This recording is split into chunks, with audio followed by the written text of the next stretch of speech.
কিভাবে ক্যালকুলেটর দিয়ে বের করা যায়। যেহেতু তোমাদের কাছে একটা ওয়াদা আছে আমার যে আমি ক্যালকুলেটর দিয়ে তোমাদেরকে বের করে শিখাবো, সো আমি তোমাদের ওয়াদাটা রাখতেছি। তো দেখো একদিকে আছে 90 ডিভাইডেড বাই 100, ঠিক আছে, সমান, লিখলাম সমান, উপরে আছে 86400, নিচে আছে 86400 প্লাস একটা আননোন, এটা এন, আমি হচ্ছে তোমার এক্স দিয়ে দিলাম, আলফা এক্স হবে, ঠিক আছে। এই যে লাল যেটা আলফাতে মেরে তারপর আনতে হবে। এখন সলভ করতে হবে এটা।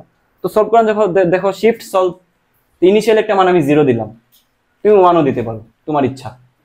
তাহলে আসছে কত এখানে 435।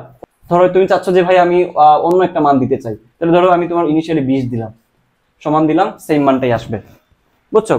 যেটা করে ক্যালকুলেটরে দুই দিক থেকে মান বসায় দেখে কোনটা সুইটেবল সেটাই বসায়।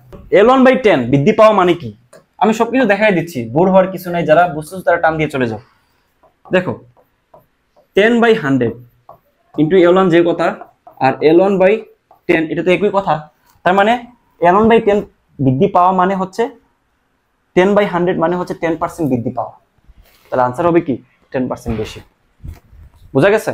ওকে, নেক্সট।